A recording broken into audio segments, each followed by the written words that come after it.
ఇప్పుడు రామకృష్ణ అన్నయ్య గారు కొన్ని క్షణాల్లో చేరుకుంటారు. అయితే వారు వచ్చే ముందు వారి గురించి కొన్ని విషయాలు చెప్దామని చెప్పి. అన్నయ్య గారినైతే మీలో చాలా కొద్దిమంది ఇదివరకు చూసి ఉంటారు. వారు మెడిటేటర్ ఫస్ట్ ఆఫ్ ఆల్, కాగా వారు సైకాలజిస్ట్ కూడా, కాగా వారు స్ట్రాటజిక్ అడ్వైజర్ కూడా. వారు సైకాలజీలోని మేనేజ్మెంట్లోని మాస్టర్స్ చేశారు. అలానే వారు సైకోథెరపీలోని కౌన్సిలింగ్లోని ఎంఎస్ చేశారు. ముఖ్యంగా ఆర్గనైజేషనల్ సైకాలజీలో వారు ఎంఫిల్ చేశారనమాట. వారు కౌన్సిలింగ్ ద్వారా అందించే గైడెన్స్తో ఎంతో మందికి వాళ్ళ జీవితాల్లో వాళ్ళు ఫేస్ చేస్తున్న ట్రామా నుండి బయటికి రావడానికి వారు హెల్ప్ చేశారు. ముఖ్యంగా పెద్ద పెద్ద గ్రూప్స్ చెప్పుకోవాలంటే అప్పట్లో తమిళనాడు వైపు సునామీ వచ్చినప్పుడు, నాగిపట్టణం ఆ ఏరియాస్ ఎఫెక్ట్ అయినప్పుడు అక్కడ ఆ సునామీ హిట్ ఏరియాస్లో ఆ ట్రామాలో ఎంతోమంది ఫ్యామిలీస్కి వారు కౌన్సిలింగ్ చేసి ఆ ట్రామా నుండి బయటికి రావడానికి వారు హెల్ప్ చేశారనమాట. అలానే కొన్ని cricket teams, for example Bengaluru cricket team, IPL royal Challengers, వారికి కూడా వారు కౌన్సిలింగ్ ఇచ్చి గైడ్ చేసి ఫీల్డ్లో ఉండేటువంటి ఆ స్ట్రెస్ ప్రెషరు ఎలా హ్యాండిల్ చేసుకోవచ్చు అని చెప్పేసి గైడెన్స్ ఇచ్చారు. ఇలా ఒకటి కాదు, రెండు కాదు, ఎన్నో గ్రూప్స్కి ఎంతోమందికి వారు చాలా చక్కగా కౌన్సిల్ చేస్తూ గైడ్ చేస్తూ లైఫ్లో ఫేస్ చేస్తున్న ఆ ఇష్యూస్ని, ఆ ప్రాబ్లమ్స్ని అదొక ప్రాబ్లం కాదు, దాని నుండి మనం ఈజీగా బయటపడవచ్చు అని చెప్పి జీవితం పట్ల ఒక పాజిటివ్ దృష్టికోణం ఏర్పరచుకోవడానికి వారు ఎంతోమందికి హెల్ప్ చేశారనమాట. అన్నయ్య వెల్కమ్. ఈరోజు ఇక్కడ మ్యాక్సిమం పేరెంట్స్ గ్యాదర్ అయ్యారు. పేరెంట్స్కి లోకం పిల్లలే అనుకుంటారు కదా. అయితే ఆ పిల్లలు ఏమాత్రం లైఫ్లో కొద్దిగా అటు ఇటు అయినా, అప్ అండ్ డౌన్ అయినా పేరెంట్స్కి అది తట్టుకోవడం కష్టం అనిపిస్తుంది, రైట్?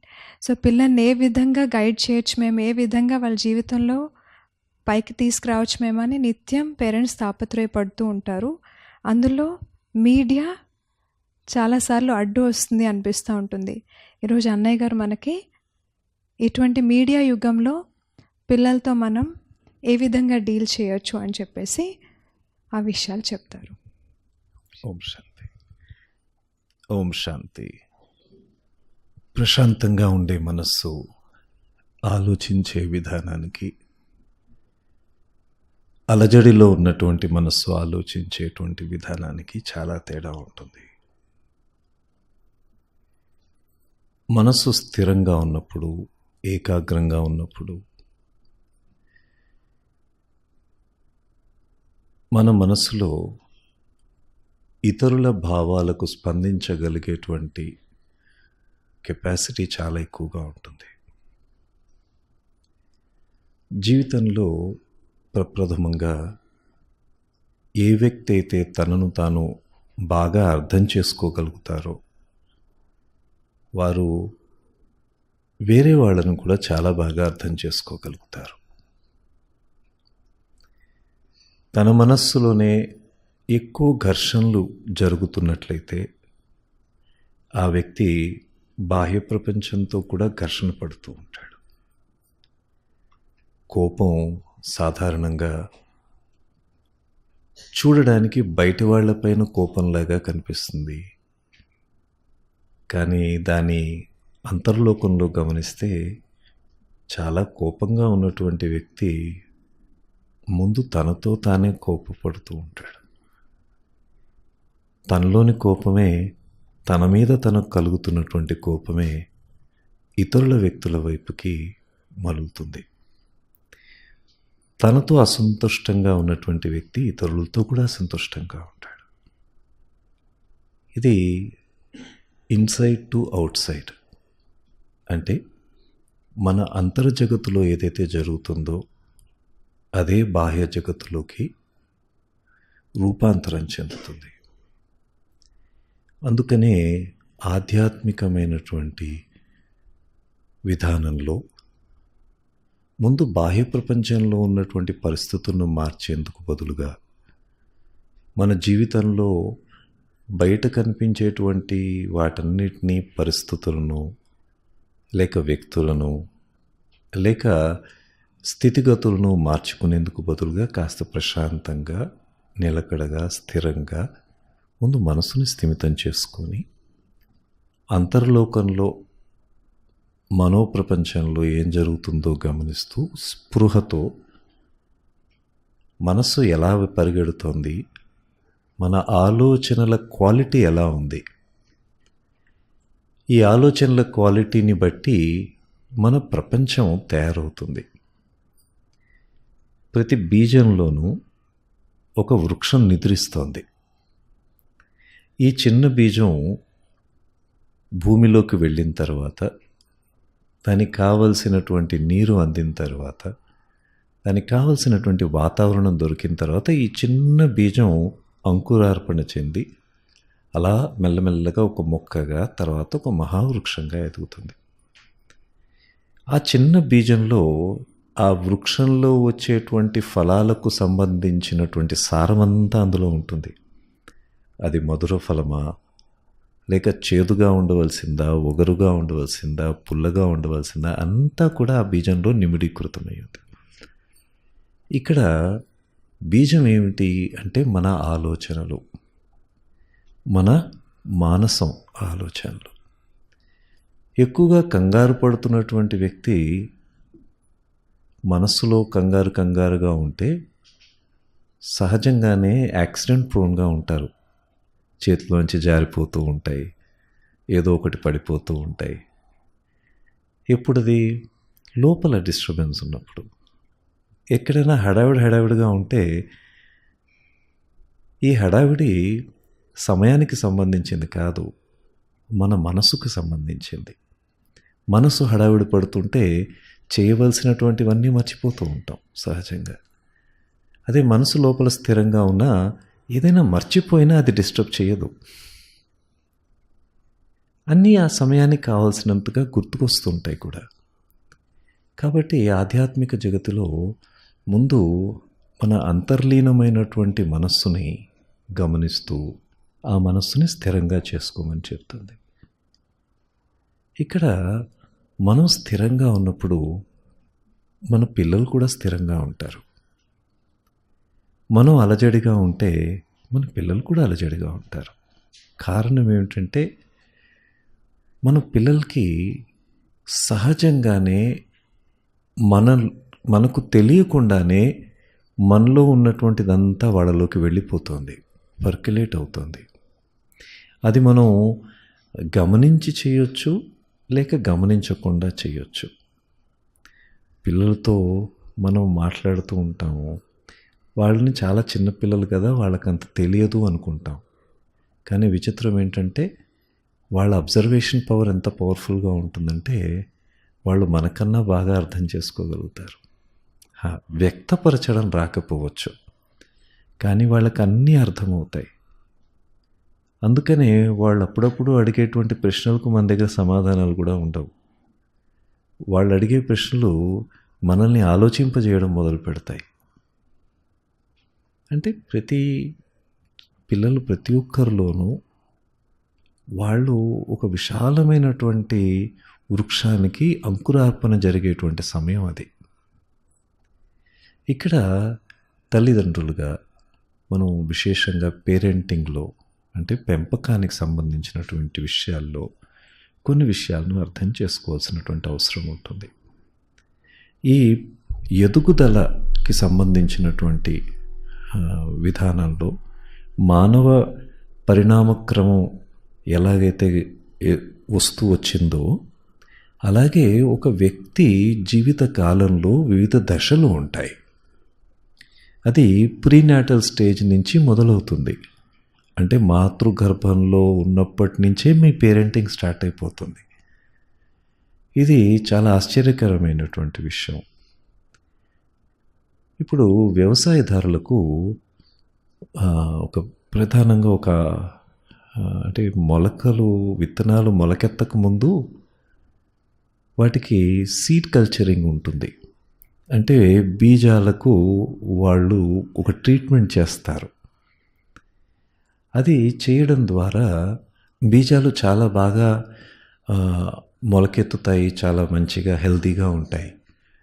వాటికి చీడపీడలు కూడా తక్కువగా ఎఫెక్ట్ ఉంటుంది. అదేవిధంగా మాతృయోనిలో శిశువు ఎదుగుతున్నటువంటి సమయంలో అక్కడి నుంచే పేరెంటింగ్ ప్రారంభమవుతుంది. అంటే తల్లిదండ్రుల మాటలు వాళ్ళకి వినపడుతూ ఉంటాయి. అది ఎలా ఉంటుంది అంటే, మనం నదిలో స్నానం చేస్తున్నప్పుడు, లేకపోతే ఏదైనా ఒక కొలంలో స్నానం చేస్తున్నప్పుడు నీటిలో మునిగిపోయాక అది ఒక విచిత్రమైనటువంటి చప్పుడు వినిపిస్తూ ఉంటుంది నీళ్ళల్లో. బయట ఎవరైనా మాట్లాడుకుంటుంటే కూడా నీళ్ళల్లో మునిగి ఉన్నప్పుడు మనం బయట మాట్లాడే మాటలు కూడా వినిపిస్తూ ఉంటాయి మనకి. నీటిలో ఉంటాం కానీ బయట కదలికలు, బయట మాటలు అన్నీ వినిపిస్తాయి. అలాగా మాతృగర్భంలో ఉన్నటువంటి శిశువుకి తల్లిదండ్రులు మాట్లాడుకునేటువంటి మాటలు కూడా వినిపిస్తూ ఉంటాయి. ఎక్కువ సమయం ఎవరి మాటలైతే వినిపిస్తాయో వారు బయటికి వచ్చిన తర్వాత వారి మాటల్ని గుర్తుపడతారు, వాళ్ళకు స్పందిస్తారు. అందుకనే ప్రాచీన భారత విధానంలో ఈ పెంపకం అనేటువంటిది, పేరెంటింగ్ అనేటువంటిది గర్భ సమయంలోంచే మొదలవుతుంది అని చెప్పబడుతుంది. మనకి పౌరాణిక గాథలో అభిమన్యుడు ఒక ఉదాహరణ కూడా ఉంది. అంటే ఎన్నో విద్యలు ఆ సమయంలోనే నేర్చేసుకుంటారు. అంటే ఇది ఒక చాలా సూక్ష్మమైనటువంటి విధానం. మన మనస్సుకి ఒక చాలా అద్భుతమైనటువంటి శక్తి ఉంది. మన శక్తుల్ని మనం చాలా తక్కువ గుర్తించాం. మనకే తెలియదు మనలో ఎంత శక్తి ఉంది, ఎంత నైపుణ్యం ఉంది అనేటువంటిది. అందుకే వైజ్ఞానికంగా అనేక రీసెర్చెస్లో ఐడెంటిఫై చేయబడింది, బ్రెయిన్ సైన్సెస్లో ఐడెంటిఫై చేయబడింది ఏంటంటే, మన బ్రెయిన్ కెపాసిటీ ఎంతైతే ఉందో అందులో చాలా కొద్దిగా మాత్రమే మనం దాన్ని ఎక్స్ప్లోర్ చేసాం. కొంత మాత్రమే మనకు తెలుసు. చాలా ప్రధానమైనటువంటి ఏరియా ఏదైతే బ్రెయిన్లో ఉందో అది ఇంకా మనం ఉపయోగించలేదు. సూపర్ కంప్యూటర్ కన్నా చాలా బాగా పనిచేయగలిగేటువంటి కెపాసిటీ మన బ్రెయిన్స్లో ఉంది. కానీ చిన్న చిన్న క్యాలిక్యులేషన్స్ చేయడంలో కూడా మనం బ్రెయిన్ ఇంకా ప్రాపర్గా ట్రైన్ చేయలేకపోయాం. ఇక్కడ అసలు మన కెపాసిటీ ఏంటి అని ఆలోచిస్తే చాలా అపారమైనటువంటి కెపాసిటీస్ ఉన్నాయి. మరి దానికి సరైన సమయం ఏది? మన ఎదుగుదలలో 4 ప్రధాన అంశాలు ఉన్నాయి. ఒకటి భౌతికంగా జరిగేటువంటి ఎదుగుదల, శారీరకంగా భౌతికంగా జరిగేటువంటి ఎదుగుదల. రెండవది మానసికంగా జరిగేటువంటి ఎదుగుదల. ఆ తర్వాత సామాజికంగా జరగవలసినటువంటి ఎదుగుదల. ఇక 4వది చాలా ప్రధానమైనటువంటిది ఆధ్యాత్మికంగా జరగవలసినటువంటి ఎదుగుదల. ఈ 4 ప్రధానమైనటువంటి అంశాలలో జరిగేటువంటి ఎదుగుదలే ఒక వ్యక్తిని పరిపూర్ణమైనటువంటి స్వరూపంగా తీర్చిదిద్దుతుంది. ఇలా ఈ 4 అంశాల్లో మనకి ఒక 4 పిల్లర్స్ లాంటివి ఒక వ్యక్తి ఎదుగుదలలో. ఈరోజు మనం ఈ ఎదుగుదలలో ఉండేటువంటి డిఫరెంట్ స్టేజెస్ని, ఆ స్టేజెస్లో జరిగేటువంటి వివిధ ప్రభావాలని, వాటిని అధిగమించవలసినటువంటి విధానాలని, అదేవిధంగా ఆ ప్రభావాల్ని కూడా వాళ్ళకి ఉపయోగపడే విధంగా మరల్చుకోవడం ఎలాగా అనేటువంటి అంశాలని మనం చూద్దాం. ఈరోజు ఈ సబ్జెక్ట్కి మీడియాతో కనెక్ట్ చేస్తూ పేరెంటింగ్ని ప్రస్తావించడం జరిగింది. ప్రతి ఒక్కరి కంప్లైంట్ ఇవాళ రేపు ఏమిటి అంటే, పిల్లలు స్మార్ట్ ఫోన్స్కి ఎడిక్ట్ అయిపోయారని, వాళ్ళు ఎప్పుడు స్మార్ట్ ఫోన్సే పట్టుకొని చేస్తున్నారు అని, దాని నుంచి వాళ్ళని ఎలా బయటకు తీయాలి అని అడుగుతూ ఉంటారు అనేక సందర్భాల్లో. మా కౌన్సిలింగ్ సెంటర్లో చాలామంది వస్తూ ఉంటారు పేరెంట్స్. వాళ్ళు కలవడానికి వచ్చినప్పుడు, వాళ్ళ సమస్యల గురించి చర్చించడానికి వచ్చినప్పుడు, సైకలాజికల్ అడ్వైజర్స్ తీసుకోవడానికి వాళ్ళు వచ్చినప్పుడు వాళ్ళతో పాటు పిల్లలు కూడా వస్తారు. వీళ్ళు ఏం చేస్తూ ఉంటారు, నేను గమనించింది ఏమిటి అంటే, వీళ్ళు మాట్లాడటానికి వస్తే పిల్లలు మధ్య మధ్యలో అడ్డుపడుతూ ఉంటారు, ఏదో ఒకటి అల్లరి చేస్తూ ఉంటారు, ఏదో ఒకటి అడుగుతూ ఉంటారు. ఇక వాళ్ళ డిస్టర్బెన్స్ని వీళ్ళు తట్టుకోలేక ఆ మొబైల్ ఫోన్ ఇచ్చి వాళ్ళకి నువ్వు ఏదైనా చూసుకో అని ఇచ్చేస్తారు. వాళ్ళు ఆ మొబైల్ ఫోన్లో గేమ్స్ ఆడుకోవడమో వీడియోస్ చూసుకోవడమో ఏదో ఒకటి అందులో నిమగ్నం అయిపోతారు. వీళ్ళేమో వీళ్ళ మీటింగ్ ఏదైతే ఉందో మాట్లాడుకొని వాళ్ళకి సంబంధించిన సమస్యల గురించి చర్చించుకొని పూర్తయ్యాక వెళ్ళిపోతారు. వీళ్ళే మళ్ళీ ఇంకొన్ని సంవత్సరాల తర్వాత మా పిల్లలు ఈ స్మార్ట్ ఫోన్కి ఎడిక్ట్ అయిపోయారండి, వీళ్ళ నుంచి బయటికి తీసుకురండి అని మళ్ళీ వీళ్ళు రాబోతున్నారు కొన్నాళ్ళ తర్వాత. ఎందుకు? అది నేర్పించింది వీళ్ళే, మళ్ళీ దాని నుంచి బయటికి రావాలి అని కష్టపడుతున్నది వీళ్ళే, అలవాటు చేసింది వీళ్ళే. ఆ సమయంలో వాళ్ళకి అదొక సొల్యూషన్ లాగా అనిపించింది, కానీ లాంగ్ రన్లో అది సొల్యూషన్ కాదు, లాంగ్ రన్లో అదొక సమస్యగా రాబోతోంది. కాబట్టి ముందుగానే మనం ఏమి ఎక్స్పోజ్ చేస్తున్నాము పిల్లలది అనేటువంటిది ఒక ప్రధానమైనటువంటి అంశం. ఒక వ్యక్తి తనకు తాను జీవితంలో వెళ్ళడం, లేక ఇద్దరు జీవిత భాగస్వాములు కలిసి ప్రయాణం చేయడం ఒకటైతే, పిల్లలతో కలిసి ప్రయాణం చేయడం ఇంకొక దశ. బ్యాచులర్ లాగా ఉండడం, సింగిల్గా ఉండడం ఒకటైతే, అదే జీవిత భాగస్వామితో కలిసి ప్రయాణం చేయడం ఇంకొక రకమైనటువంటిది. ఇది 3 legged రేస్ లాంటిది. అంటే ఒంటరిగా పరిగెడుతున్నప్పుడు 2 కాళ్ళతో వెళ్తారు, జంటగా వెళ్ళాలన్నప్పుడు 3 కాళ్ళతో వెళ్ళాలి. మూడో కాలు ఏమిటి అంటే ఈ 2 కాళ్ళు ఇద్దరివి కలిసి ప్రయాణం చేయాలి. ఈ ఇద్దరు కలిసి ప్రయాణం చేసేటప్పుడు ఆ 3 legged రేస్ ఉంటుంది. ఆ టైంలో ఇద్దరి మనసులు ఎంత సింక్ అవుతాయో అంతగా వీళ్ళు సక్సెస్ఫుల్గా వెళ్తారు. ఒకరు ఫాస్ట్గా వెళ్ళి ఇంకొకరు స్లోగా వెళ్తే నడవదు. నా వరకు నేను బాగా చేస్తున్నాను కదా అనుకున్నా నడవదు. మనతో పాటు ప్రయాణం చేసేటువంటి వ్యక్తిని కూడా పూర్తిగా అర్థం చేసుకుంటూ మన మైండ్ని వాళ్ళతో సింక్ చేసుకుని ఇద్దరు కలిసి జర్నీ చేయాలి. అప్పుడే అక్కడ సక్సెస్ఫుల్గా అవుతారు. ఆ తర్వాత అదొక స్టేజ్ అయితే, పిల్లలు పుట్టిన తర్వాత అది ఇంకొక స్టేజ్. నేను అనేక సందర్భాల్లో పేరెంట్స్ని కలిసేటప్పుడు, మీకు పేరెంటింగ్కి సమయం లేకపోతే తొందరపడకండి. ఎందుకు? పేరెంటింగ్ అనేటువంటిది ఒక పెద్ద బాధ్యత. అది ఒక చాలా అద్భుతమైనటువంటి క్రియ. పేరెంటింగ్లో మీరు ఒక వ్యక్తిని తీర్చిదిద్దుతున్నారు. ఒక రాగా వచ్చినటువంటి ఒక స్వరూపాన్ని ఒక పరిపూర్ణమైనటువంటి స్వరూపంగా మీరు తీర్చిదిద్దడానికి ఒక విశేషమైనటువంటి పాత్ర పోషిస్తున్నారు. ఆ స్పృహతో చేయకపోతే ఆ బాధ్యతని, ఆ స్పృహ లేనట్లయితే మనం ఏదో చాలా క్యాజువల్గా మన ప్రపంచంలో మనం ఉంటాం. వాళ్ళు మనకు తెలియకుండానే మనలోంచి మంచిని గ్రహించేస్తున్నారు, మనలోంచి చెడుని గ్రహించేస్తున్నారు, మన బలహీనతలు వాళ్ళకి వెళ్ళిపోతున్నాయి, మన దోషాలు లోపాలు అన్నీ వాళ్ళలోకి అలా వెళ్ళిపోతాయి. పిల్లల మైండ్లో ఏంటంటే అమ్మ నాన్న వీళ్ళు ప్రథమ దేవతలు, వీళ్ళు అబ్సల్యూట్గా వీళ్ళని యథాతథంగా అనుసరిస్తారు వాళ్ళు. కొన్నాళ్ళ క్రితం ఎవరో ఒక వీడియో షేర్ చేశారు. ఒక చిన్న పాప, ఇంకా మాటలు కూడా రాలేదు. ఆ మాటలు కూడా రానటువంటి ఆ చిన్న పాప ఒక బొమ్మ ఫోన్ తీసుకొని, ఆ బొమ్మ ఫోన్ తీసుకొని ఫోన్లో మాట్లాడుతున్నట్లుగానే, ఎవరితోనో మాట్లాడుతున్నట్లుగానే అర్థం లేనటువంటి పదాలతోటి, అంటే వాళ్ళకి ఇంకా భాష రానప్పుడు వాళ్ళు ఎలా మాట్లాడతారు, అలాంటి మాటలతోని ఆ ఫేషియల్ ఎక్స్ప్రెషన్స్ కానీ, ఆ ఫీలింగ్స్ కానీ, ఆ ఎమోషన్స్ కానీ అన్నిటినీ సేమ్గా వాళ్ళు ఎలా మాట్లాడతారో ఎవరినో చూసి నేర్చేసుకొని ఆ ఫోన్లో తను అలా మాట్లాడిస్తుంది. అంటే ఏంటి ఇక్కడ? వాళ్ళు భాష ఇంకా నేర్చుకోలేదు, కానీ మన ఎమోషన్స్ అన్నీ నేర్చేసుకున్నారు.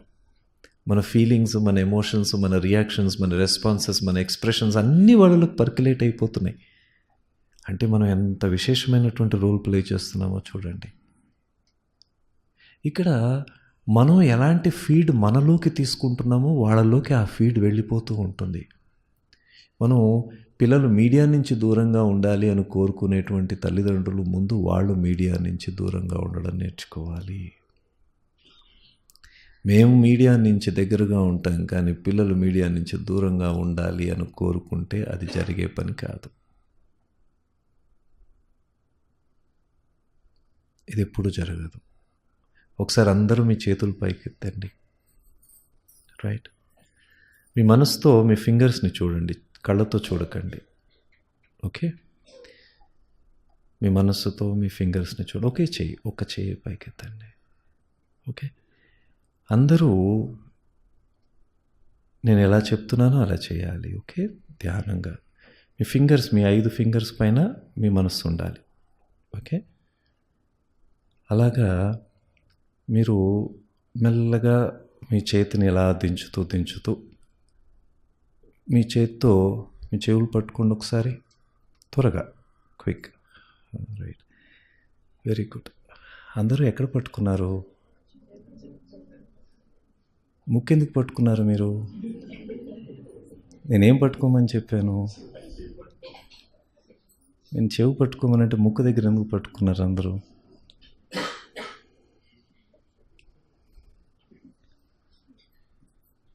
అంటే పెద్దవాళ్ళమైన మనమే నేను ఏం చెప్తానో అది చేయండి అని చెప్పాను కదా. నేనేం చేస్తానో అది చేయండి అని చెప్పలేదు కదా. నేనేం చెప్పానో అది చేయండి అని.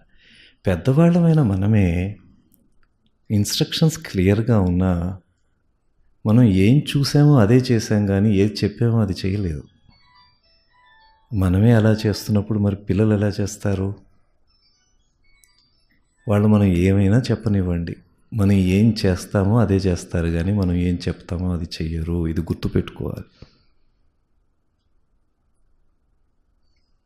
కమ్యూనికేషన్ పార్ట్లో ఒక కమ్యూనికేషన్ అనేటువంటిది ఒక వ్యక్తి నుంచి ఇంకొక వ్యక్తికి వెళ్ళేటప్పుడు కొన్ని డిఫరెంట్ ఎలిమెంట్స్ ఉంటాయి. ఒకటి verbal communication, language, choice of words. మనకు ఆశ్చర్యమైనటువంటి అంశం ఏంటంటే, మనం ఒక మెసేజ్ని కమ్యూనికేట్ చేసేటప్పుడు ఈ కమ్యూనికేషన్లు కేవలం మన పదాల ద్వారా కమ్యూనికేట్ అయ్యేది ఓన్లీ 7%. భాష ద్వారా, పదాల ద్వారా కమ్యూనికేట్ అయ్యేది 7% కమ్యూనికేషన్ మాత్రమే. ఇక 32% దాకా మన టోన్, మన వాయిస్ ఎలా ఉంది, అందులో మన ఫీల్ ఎలా ఉంది, మన ఫీలింగ్స్ ఎలా ఉన్నాయి, మన వాయిస్ ఎలా ఉంది, అది కమ్యూనికేట్ అవుతుంది. టోన్ అది 32%లో వెళ్తుంది.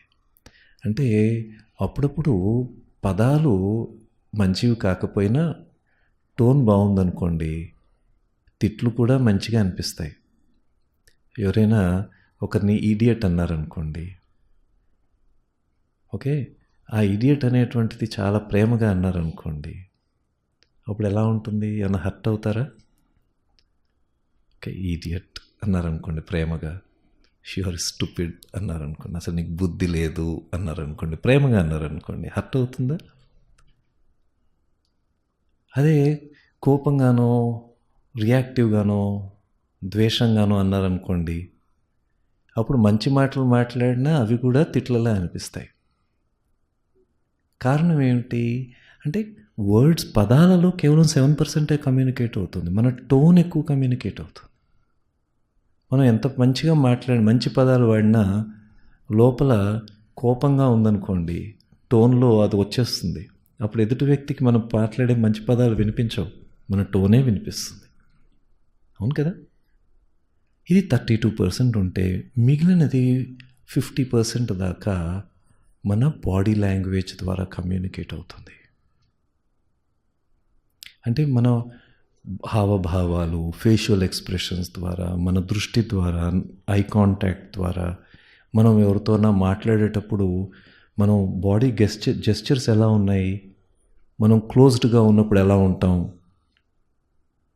ఎవరైనా వ్యక్తితో ఓపెన్గా ఉన్నప్పుడు ఎలా ఉంటాం, ఎవరైనా చెప్తుంది మనం ఇంట్రెస్ట్గా వినేటప్పుడు ఎలా ఉంటాం, మనకి వినాలని లేనప్పుడు ఎలా కూర్చుంటాం.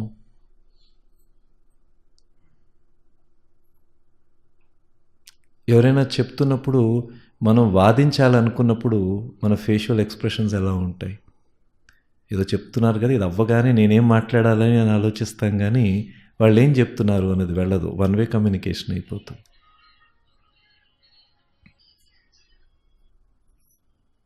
ఇప్పుడు వారి గురించి మనందరి మనసులో ఏం ఆలోచనలు వచ్చాయి? అది మంచి మ్యూజికే కదా.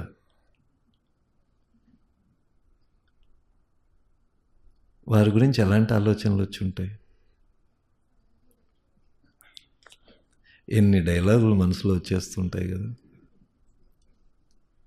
హ? ఈ సంకల్పాలన్నీ వారి మీద ప్రభావం చూపిస్తాయి. ప్రాక్టికల్గా మనం ఏదో అనుకుంటాం, మన ఆలోచనలకి ఏం ప్రభావం ఉంటుంది. ఆ వ్యక్తికి చాలా స్ట్రెస్ అయిపోతుంది, అసలే కంగారు పడుతున్నారు ఆయన, ఇది ఎలా బంద్ చేయాలి అని. దానికి తోడు మనందరి కోపం కూడా వారికి ఇంకా కంగారు పెంచేస్తుంది. ఆఫ్ చేసి పెట్టుకోవచ్చు కదా రింగ్ టోన్లు, రకరకాల ఆలోచనలు. చెప్తే బాగోదు కానీ చాలామందికి చాలా ఆలోచనలు వచ్చేస్తాయి ఒక క్షణం. అస్సలు ఓపిక లేదేంటి మనకి, టాలరేట్ చేయలేకపోతున్నామే, అంతటినీ కంట్రోల్ చేసేయాలి అనేటువంటిది మనకు చాలా ఫాస్ట్గా మైండ్లో ఎక్స్టర్నల్ ఎన్వైర్న్మెంట్ అంతా కంట్రోల్ చేసేయాలి అనేటువంటిది. ఏమవుతుంది, ఇంకొక నిమిషం ఆగుతాం అంతే కదా, ఎందుకంత తొందర? కానీ మన మనసు చాలా ఫాస్ట్గా ఆలోచిస్తుంది. అలాగే పిల్లలతో కూడా చాలా ఫాస్ట్గా మైండ్ ఆలోచించేస్తుంది. ఇప్పుడు ఈ మొక్క ఉంది, ఓకే, చూడండి ఎంత చక్కటి ఫ్లవర్స్ ఉన్నాయి ఇందులో, చిన్న చిన్న ఫ్లవర్స్ ఉన్నాయి. ఇక్కడ ఒక్కటే ఫ్లవర్ వచ్చింది, దీని చుట్టుపక్కల చాలా చిన్న చిన్న మొగ్గలు ఉన్నాయి. ఓకే, మనం ఇది ఎవరికైనా ఇవ్వాలనుకున్నప్పుడు ఇది కూడా ఫ్లవర్ అయిపోతే బాగుంటుంది అనిపించవచ్చు, కానీ అవుతుందా? ఎప్పుడవుతుంది? దాని టైం అనుసారంగా అది అవుతుంది, దాని విధానానుసారంగా. మనం ఏం చేయాలి, ఏం చేయగలం మరి? వెయిట్ చేయాలి. ఈ వెయిట్ చేసేటువంటి ప్రాసెస్లో కంగారు పడిపోతాం. వీడు త్వరగా అర్థం కాదేంటి, ఇంత చెప్తున్నా అర్థం కాదా నీకు? అర్థం కాదు, అర్థమైనా వేరేవి కూడా చూడాలనుకోవచ్చు, ఎదుగుతున్నారు కదా. ఇంకోటి, ఈ మొక్క ఫ్లవర్గా అవ్వాలి అని మనం బలవంతంగా ఇలా అంటే అవుతుందా? గులాబీ మొగ్గ ఉంది, ఆ మొగ్గ మనకు పువ్వు కావాలి, ఈరోజే కావాలి, ఎందుకంటే ఈరోజు ఎవరో గెస్ట్ వస్తున్నారు, వాళ్ళకి ఇవ్వాలనుకున్నాం. మీకు గెస్ట్ రాని ఎవరైనా రాని అది తన ప్రకారంగానే ఎదుగుతుంది. అక్కడ మనకు ఓపిక కావాలి, తొందరపడితే అవ్వదు. ఇప్పుడు తొందరపడాలని గులాబీని మీరు ఇటు అటు లాగారు అనుకోండి, ఏమవుతుంది? అది రేపు పొద్దున పువ్వు అయ్యేది కూడా పోతుంది. చాలా సందర్భాల్లో ఈ పొరపాటు జరుగుతూ ఉంటుంది. పిల్లలు త్వరగా ఎదుగుదల అయిపోవాలి అని, వేరే వాళ్ళందరూ బాగా పెర్ఫామ్ చేస్తున్నారు కదా, మా పిల్లలు కూడా బాగా పెర్ఫామ్ చేయాలి అని, కొందరు సూపర్ టాలెంటెడ్ కిడ్స్ అయిపోతున్నారు కదా, మన వాళ్ళు ఇంకా ఎదగలేదే అని తొందర, వీళ్ళేదో ఎక్స్ట్రాడినరీగా అయిపోవాలి అని వాళ్ళని పుష్ చేయడం, ఇలాంటివన్నీ చేస్తాం. అవన్నీ కూడా ఏంటి, ఆ మొగ్గని బలవంతంగా అటు ఇటు లాగడం లాంటిది. దీనివల్ల మొగ్గ పువ్వుగా అవ్వదు. మనం ఏం చేయొచ్చు అంటే వాతావరణాన్ని కల్పించవచ్చు. ఈ మొక్కకి నీళ్లు పోయొచ్చు, ఎరువు ఇవ్వచ్చు, ఈ మొక్కని కాస్త సూర్యరశ్మికి దగ్గరగా పెట్టచ్చు, వాతావరణాన్ని కల్పించవచ్చు, కంజీనియల్ ఎన్వైర్న్మెంట్ని క్రియేట్ చేయొచ్చు. But we can't force growth, we can't force develop, we can facilitate it. దానికి సరైనటువంటి ఒక వాతావరణాన్ని కల్పించగలం, కానీ బలవంతంగా ఆ గ్రోత్ని డెవలప్మెంట్ని ఫోర్స్ చేయలేం. ఈ ప్రాసెస్ ఒక ఎంజాయబుల్ ప్రాసెస్.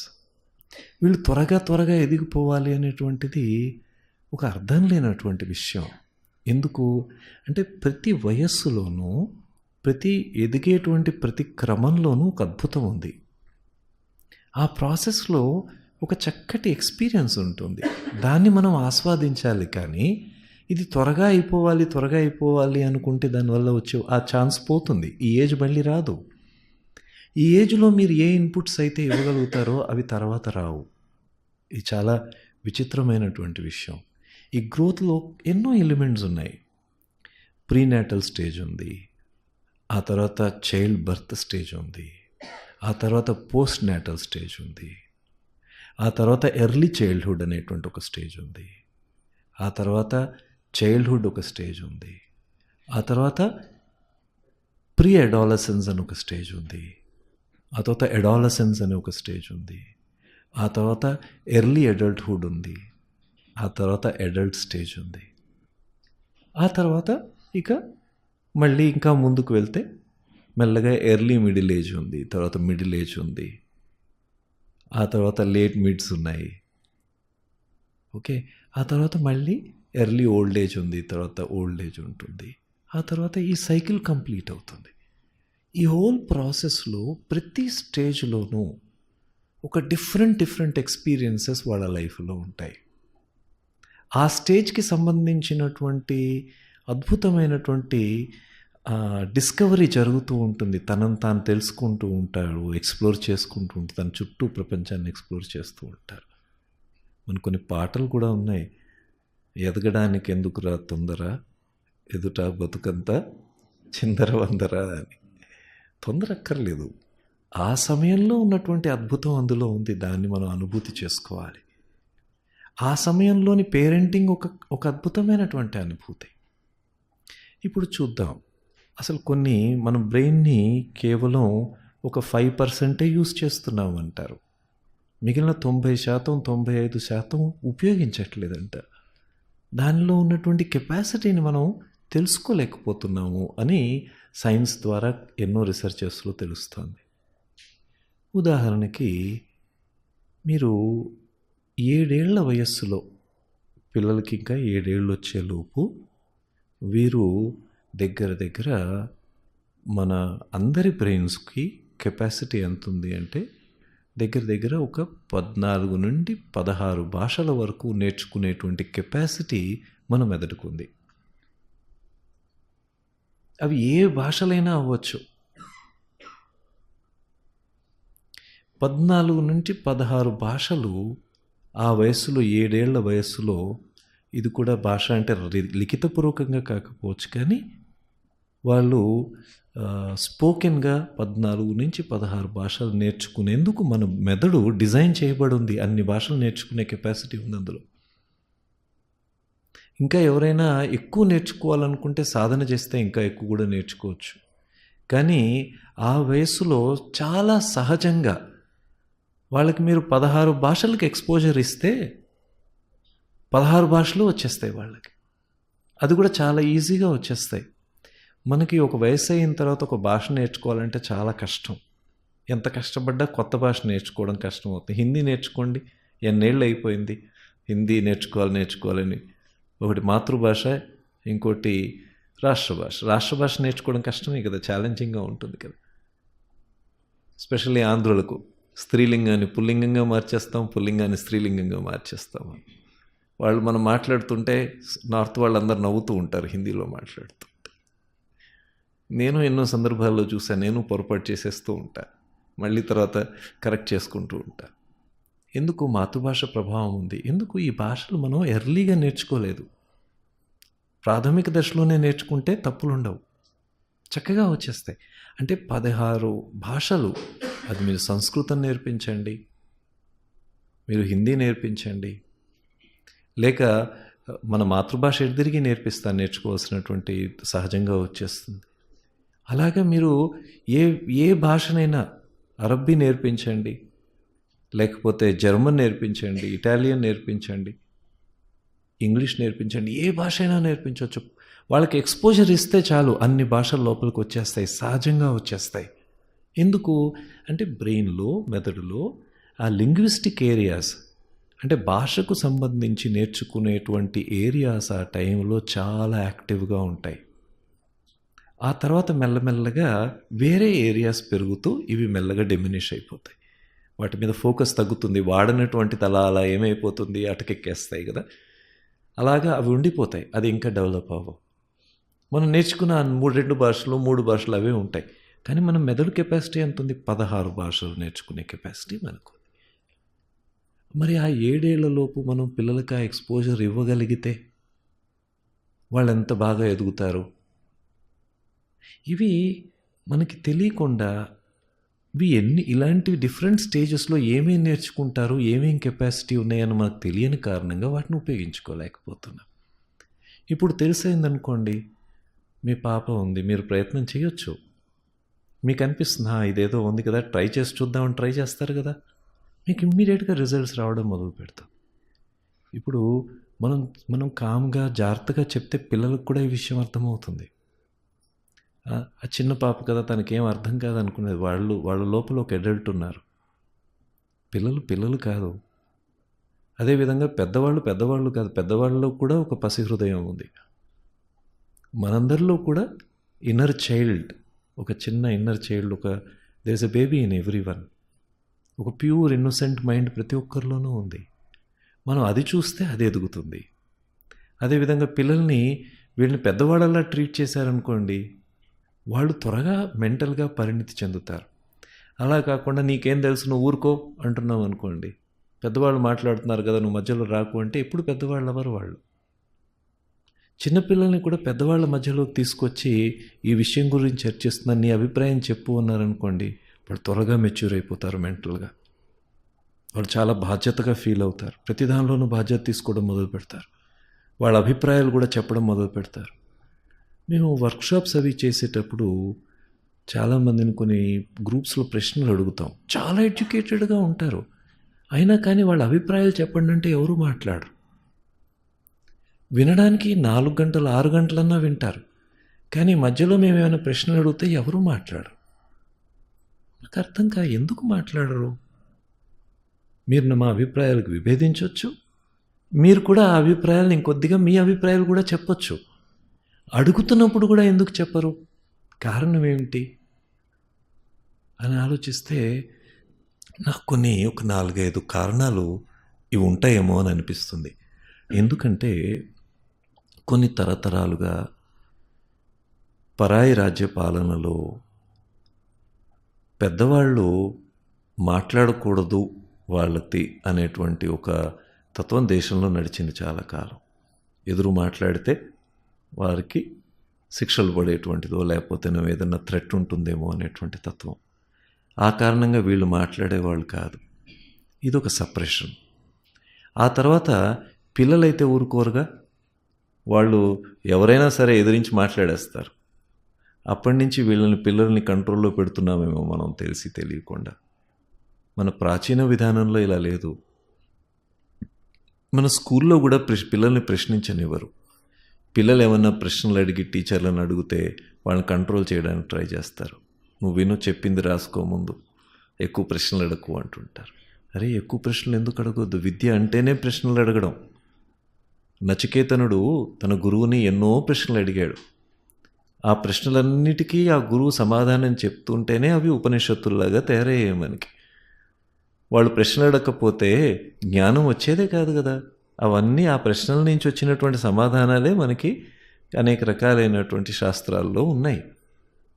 గురువును ఒక శిష్యుడు అడుగుతాడు, ఆత్మ ఎలా ఉంటుంది, ఆత్మస్వరూపం ఏమిటి, నాకు అర్థం కావట్లేదు చెప్పండి అని అడుగుతాడు. తనకు అర్థమయ్యేలా దాన్ని చెప్పాలి. నువ్వు ఎంత పెద్ద ఫిలాసఫీ అన్నా ఉండని, పిల్లలు వచ్చి అడిగినప్పుడు వాళ్ళకి తగ్గట్టుగా ఆ విషయం అర్థమయ్యేలా చెప్పాలి. అది గురువు బాధ్యత. అంతేగాని ప్రశ్నలు అడగొద్దు అనడం కాదు. తల్లిదండ్రుల బాధ్యత కూడా, నాకు తెలియకపోతే అమ్మ నాకు ఇది తెలీదు, రేపు తెలుసుకొని చెప్తాను అని అనాలి.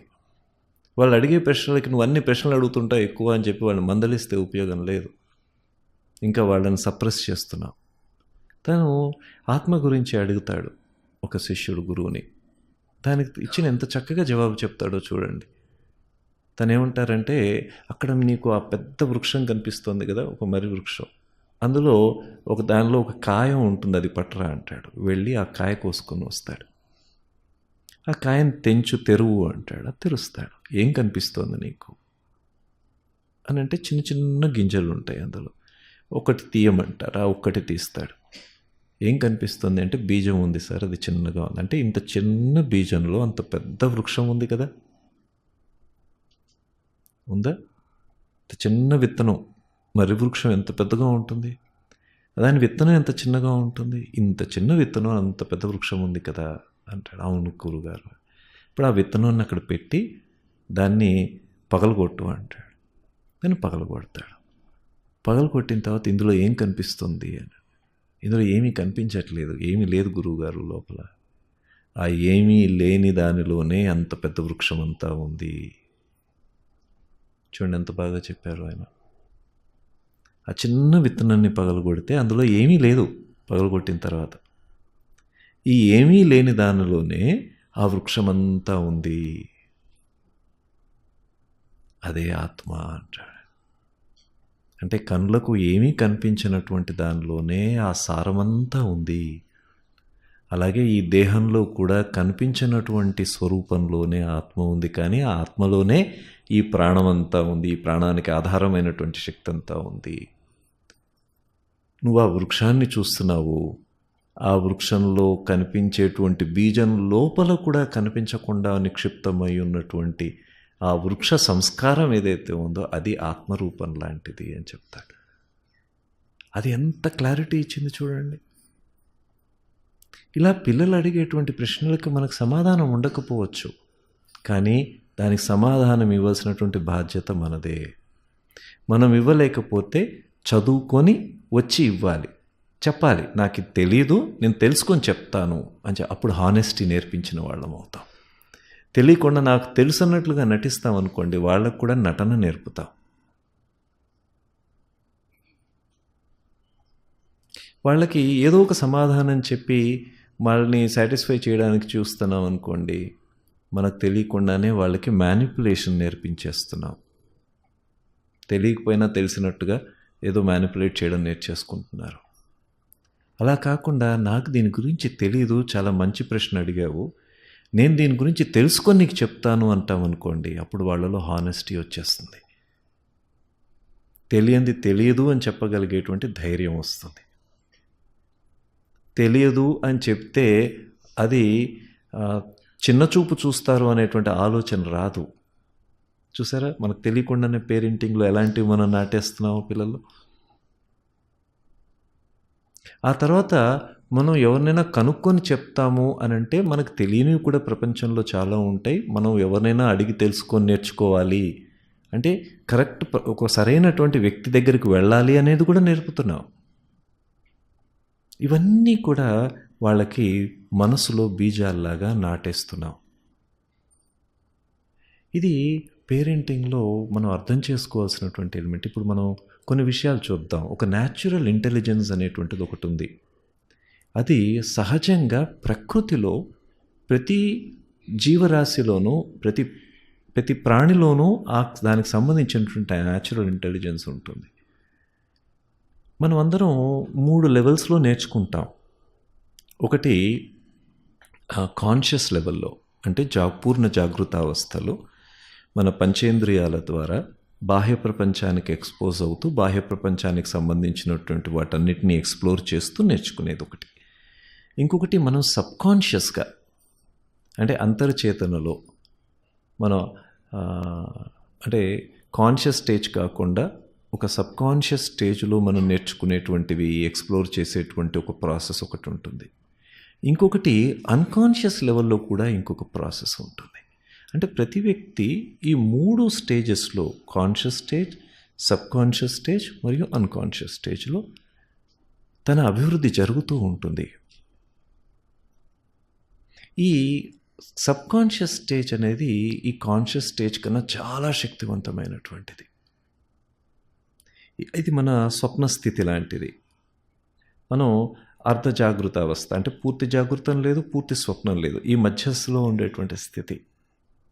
ఏదైనా విషయం మన సబ్కాన్షియస్లోకి వెళ్ళిపోయింది అనుకున్నది చాలా పవర్ఫుల్గా నాటుకుపోతుంది.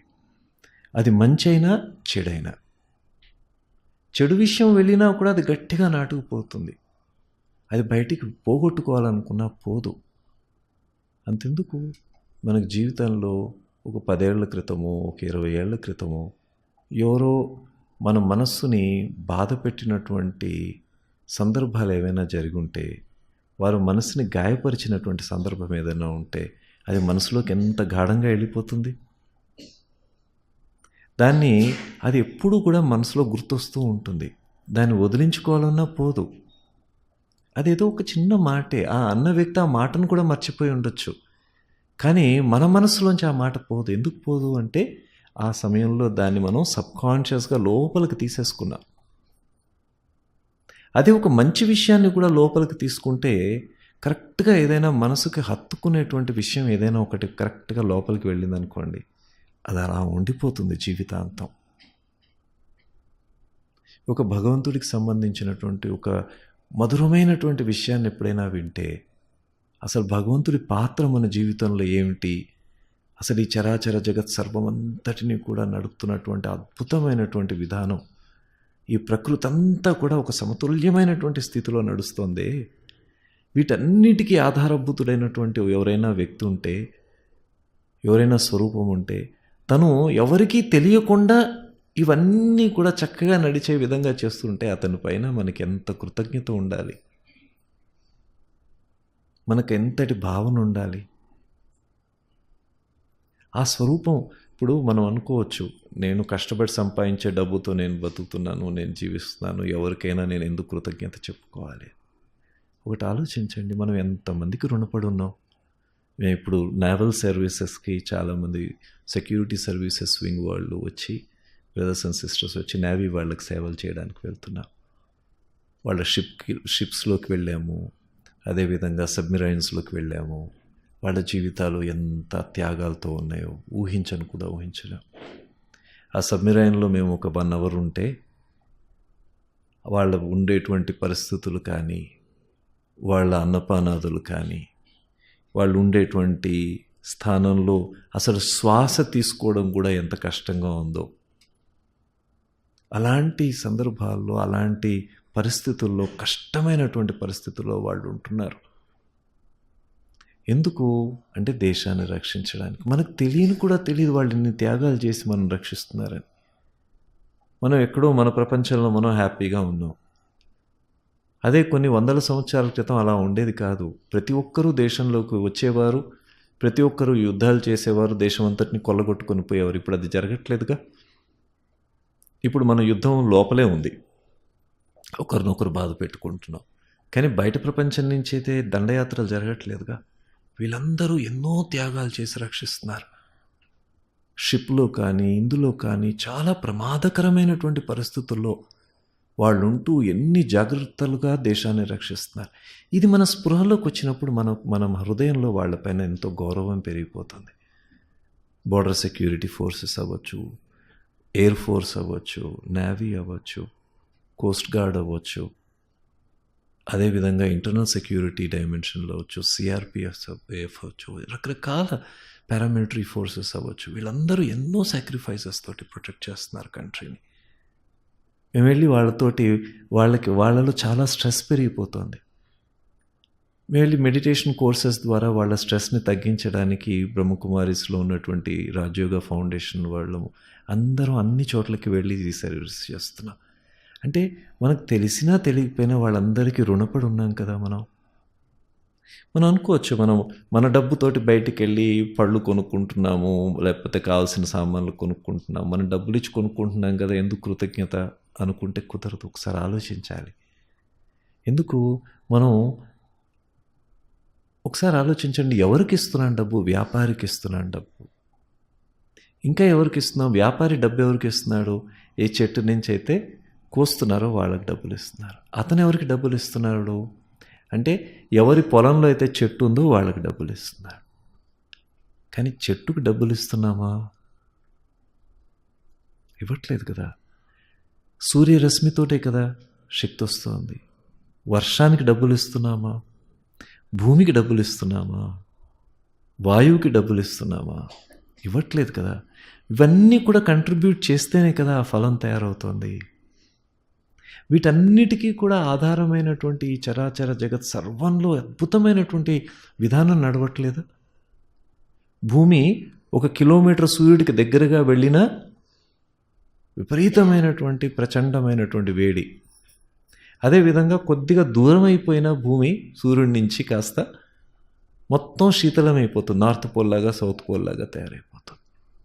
అంటే కరెక్ట్ పొజిషన్లో భూమి నడవాలనేటువంటి ప్రకృతిలో ఉన్నటువంటి విధానం ఎంత అద్భుతమైనటువంటిది.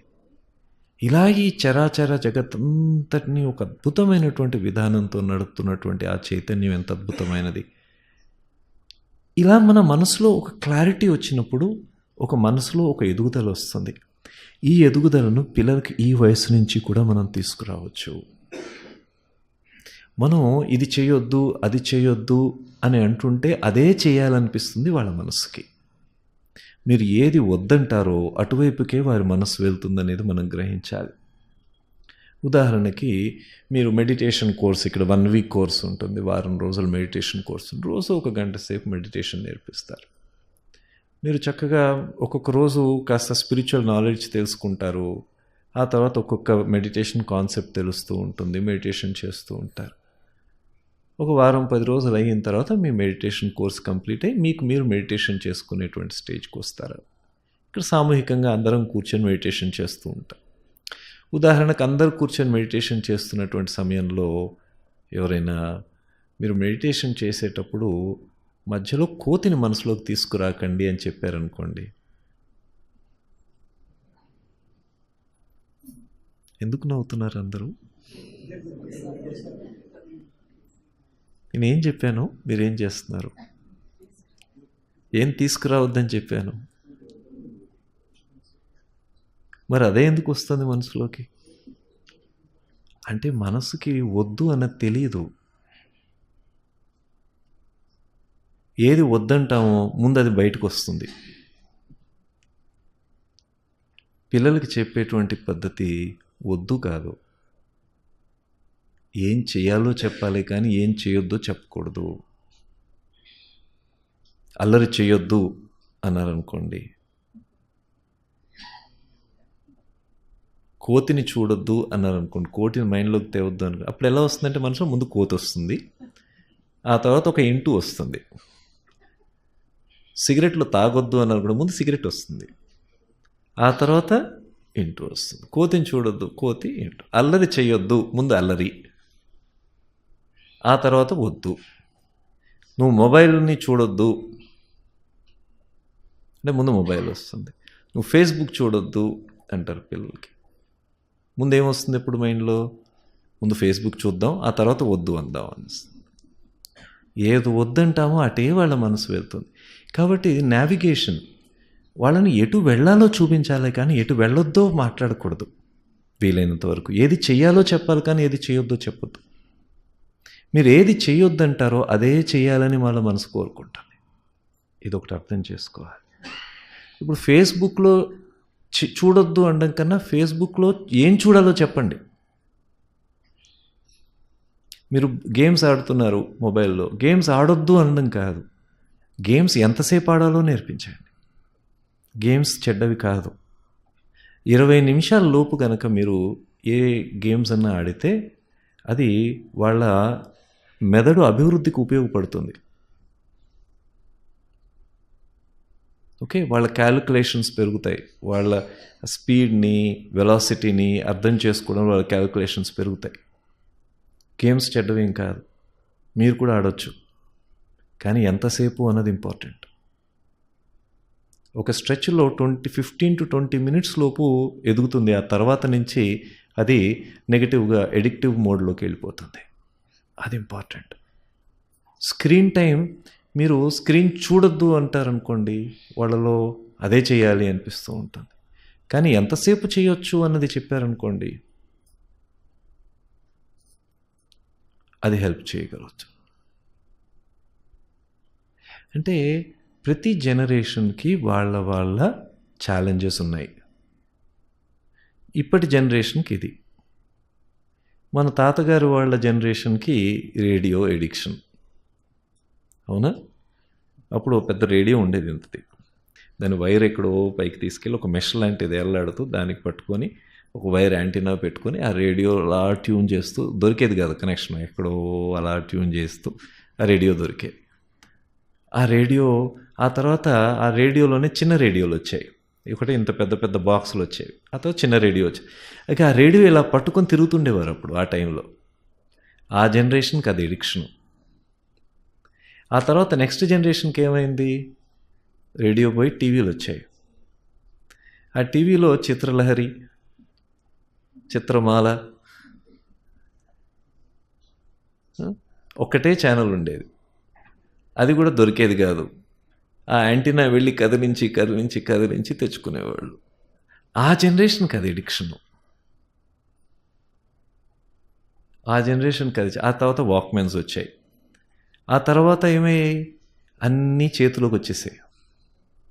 అప్పుడు ఇంటర్నెట్లో గుర్తుందా, స్టార్టింగ్ 95లో 97లో ఇంటర్నెట్ స్టార్టింగ్లో వచ్చినప్పుడు ఎంత కేబీపీఎస్లో వచ్చేది.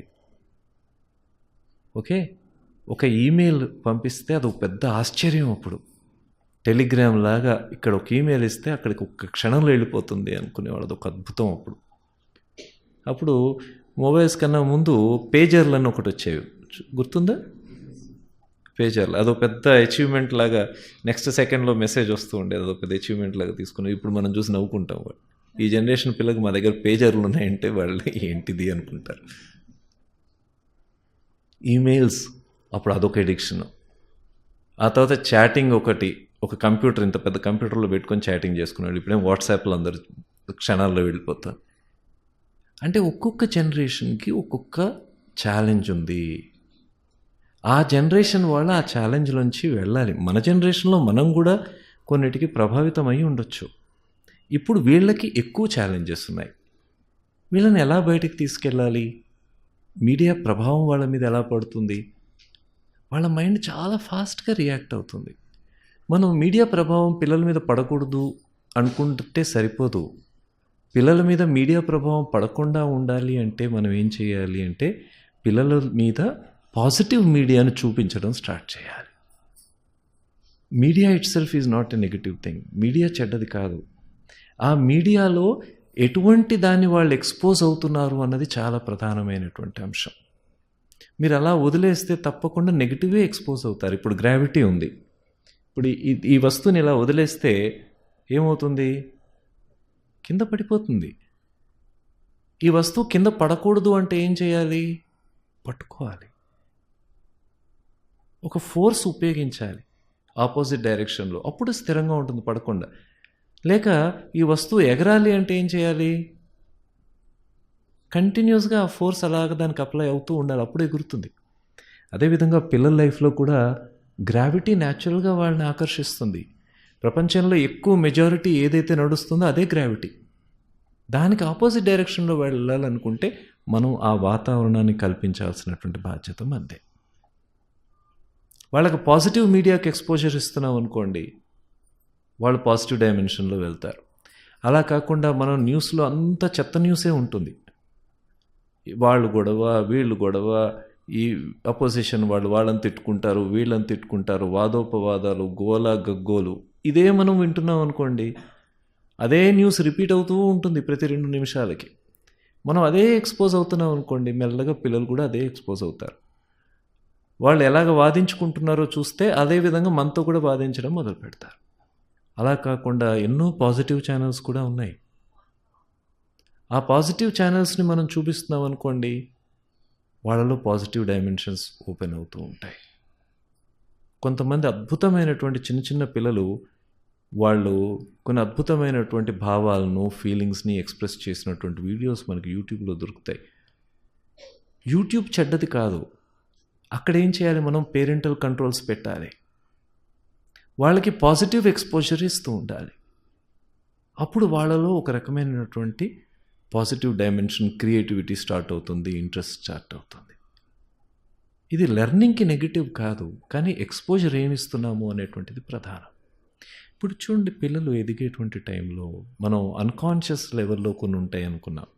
ఇప్పుడు చిన్న ఒక కోడి గుడ్డులోంచి మనకి కరెక్ట్గా డేస్ కంప్లీట్ అయిపోయిన తర్వాత ఆ గుడ్డుని పగలగొట్టుకొని ఆ చిన్న కోడిపిల్ల బయటకు వస్తుంది. బయటికి రాగానే ఏం చేస్తుంది? కోడిపిల్ల? చూసారా ఎప్పుడైనా గుడ్డులోంచి బయటికి రాగానే ఏం చేస్తుంది? నేను ఒకసారి చూశాను. చాలా రోజులు వెయిట్ చేశాను, ఎప్పుడు బయటకు వస్తుందా. సమ్మర్ హాలిడేస్లో ఊరికి వెళ్ళినప్పుడు చిన్నప్పుడు రోజు వెళ్ళి చూస్తుండేవాడు అది ఎప్పుడు బయటకు వస్తుందా. అది బయటకు వచ్చినప్పుడు ఒక అద్భుతం. అద్భుతం అంటే అద్భుతం. అది ఎలా పగలగొట్టుకొని బయటకు వచ్చి నెక్స్ట్ సెకండ్ నుంచి పరిగెడుతూ ఉంటుంది. అది ఎంత ఫాస్ట్గా పరిగెడుతుంది, చుట్టుపక్కలంతా తిరిగేస్తూ ఉంటుంది, ఫాస్ట్గా తిరిగేస్తూ ఉంటుంది. దానికి ఎక్కడి నుంచి వచ్చింది ఆ నాలెడ్జ్?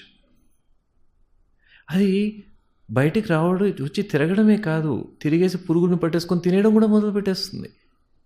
దానికి ఇది తినాలి, ఇది తినకూడదని ఎవరు నేర్పారు? ప్రకృతిలో ఎంత అన్కాన్షియస్ స్టేజ్లో కొన్ని అద్భుతమైనటువంటి విషయాలు ఉన్నాయి. అవి జరిగిపోతూ ఉంటాయి, మన ప్రమేయం లేకుండా జరుగుతాయి. అది మానవుల్లో కూడా ఉంది. మీరు ఎప్పుడైనా చిన్నపిల్లల్ని గమనించారా? వాళ్ళు వెళ్ళి బలపాలు తినేస్తూ ఉంటారు, చాక్ పీసులు తినేస్తూ ఉంటారు. మీరు కూడా తిన్నారా? గుర్తుందా? అందరం తిన్నాం, ఎవరు లేదు, అందరం బాగా తినేసాం. అప్పుడు ఏం చేసేవారు వీళ్ళు? పాపం పేరెంట్స్కి చాలా బాధ వస్తుంది, కోపం వస్తూ ఉంటుంది. నీకు ఏం తక్కువ చేశాను, నీకు కావాల్సినవన్నీ పెడుతున్నాం కదా, అన్నీ పెడుతున్నా వెళ్ళి బలపాలు తినడం ఏంటి, కడుపులో నట్టలు పడతాయని, ఎందుకు తింటారో వీళ్ళు అని వాళ్ళని కంట్రోల్ చేయడానికి ఎప్పుడు నువ్వు బల్పం ముడితే కొడతాను అని చెప్పి కొట్టి తిట్టి అరిచి, అయినా కానీ బల్పాలు తినడం మానేరు. సరే, బల్పాలన్నింటినీ దాచేస్తూ ఉంటారు, చాక్ పీసులన్నీ దాచేస్తారు. వీళ్ళు ఏం చేస్తారు? అప్పుడు మెల్లగా కొడితే అలా వెళ్ళి గోడ గీకి గోడలో ఉన్నటువంటి సున్నం తినేస్తూ ఉంటారు. అది కూడా మనం తినేయకపోతే బయటికి వెళ్ళి మట్టి తినేస్తూ ఉంటారు. కృష్ణుడు ఫేమస్ కదా, మట్టి తిన్నాడు అంటే. ఎందుకు ఇలా జరుగుతుంది అంటే ఇది కూడా న్యాచురల్ ఇంటెలిజెన్స్కి సంబంధించినటువంటి అంశం. దాన్ని కొట్టి వాళ్ళని సరి చేస్తే కాదు, అక్కడ దెబ్బలు పడవలసింది పేరెంట్స్కి, పిల్లలకి కాదు. ఎందుకంటే అది న్యూట్రిషన్ డెఫిషియన్సీ. వాళ్ళకి ఆ వయసులో వాళ్ళ శరీరం చాలా ఫాస్ట్గా ఎదగాలి, చాలా ఫాస్ట్గా ఎదగాలి. వాళ్ళకి కాల్షియం నీడ్స్ చాలా ఎక్కువ ఉంటాయి, మనకి ఈ వయసులో ఉండకపోవచ్చు. వాళ్ళకి చాలా కాల్షియం కావాలి. ఎందుకు? వాళ్ళ బోన్ స్ట్రక్చర్ ఎదగాలి. మనం ఆ సరైనటువంటి సమయంలో వాళ్ళకి కావాల్సినటువంటి కాల్షియం దొరక్కపోతే, మన భోజనం పెట్టేటువంటి భోజనంలో సరిపడా కాల్షియం దొరకట్లేదు వాళ్ళకి. అప్పుడు వాళ్ళు ఏం చేస్తున్నారు? బలపాలు వీటిల్లోంచి తినేస్తున్నారు ఆ సున్నం గోడకి. ఒక్కటి ఆలోచించండి, వాళ్ళకి ఎలా తెలుసు అక్కడ ఈ బలపాలలో, ఈ చాక్ పీసులో కాల్షియం ఉంటుందని? ఈ గోడలో కాల్షియం ఉందని వాళ్ళకి ఎలా తెలుసు? ఇంకా భాష కూడా రాలేదే వాళ్ళకి, ఎలా తెలుసు? అది న్యాచురల్ ఇంటెలిజెన్స్, అది అన్కాన్షియస్ ఇంటెలిజెన్స్ ఉంటుంది. మనం వీటిని సప్రెస్ చేయడానికి, కంట్రోల్ చేయడానికి చూస్తాము, కానీ దానికి కారణం ఏమిటి అన్నది అర్థం చేసుకో. అంటే అది ఒక డెవలప్మెంటల్ నీడ్. ఆ వయస్సులో ఒక డెవలప్మెంటల్ నీడ్ ఉంటుంది, అది పూర్తవ్వాలి. దాన్ని అంటే మనకు అది ఇన్పుట్గా తీసుకొని వాళ్ళ కాల్షియం ఎక్కువ ఇస్తుంటే బలపాలు తినడం మానేస్తారు. కొడితే తిడితే బలపాలు తినడం ఇవి మానేరు. కాల్షియం పెరగాలి, వాళ్ళ నీడ్ కంప్లీట్ అవ్వాలి. ఇలాగ ఫిజికల్ నీడ్స్ కొన్ని ఉంటాయి, న్యూట్రిషనల్ నీడ్స్ కొన్ని ఉంటాయి, సైకలాజికల్ నీడ్స్ ఉంటాయి, ఎమోషనల్ నీడ్స్ ఉంటాయి, స్పిరిచువల్ నీడ్స్ కూడా ఉంటాయి, ఎక్స్ప్లోరింగ్ నీడ్స్ ఉంటాయి. చిన్నపిల్లల్ని చూడండి, గ్రామాల్లో ఇది ఎక్కువ దృశ్యం కనిపిస్తూ ఉంటుంది. ఇప్పుడు పిల్లలకి మీరు గ్రామాల్లో వెళ్తే మా బాబుని చూసారా, మా పాపను చూసారా అని కొంతమంది తిరుగుతూ ఉంటారు, ఎక్కడ కనిపించారా అని అడుగుతూ ఉంటారు. వీళ్ళు ఏం చేస్తారంటే పాపం వాడికి స్నానం పోసి వాడికి తుడుద్దామని చెప్పి తువ్వాల కోసం అలా వెళ్ళేసరికి వీడి ఇక్కడి నుంచి కిటికీ అటు చూసేసి తలుపులు తీసుకొని బయటికి వెళ్ళి పారిపోతాడు. అలా పరిగెడుతూనే ఉంటారు వీళ్ళు, చాలా ఫాస్ట్గా పరిగెడుతూ ఉంటారు. ఒంటి మీద బట్టలు కూడా ఉండదు, అలా పరిగెట్టేస్తారు. చూసారు ఎప్పుడైనా? ఎందుకు పరిగెడుతున్నారు వీళ్ళు? ఎక్కడ పరిగెడుతున్నారు వీళ్ళు? జనరల్గా అప్పుడు ఏం చేస్తాం మనం? పిల్లల కోసం పరిగెత్తుకుంటూ అమ్మ నాన్న అందరు ఎతికేస్తారు, దొరకగానే పట్టుకుని వాడిని చెత్తగొట్టేస్తారు.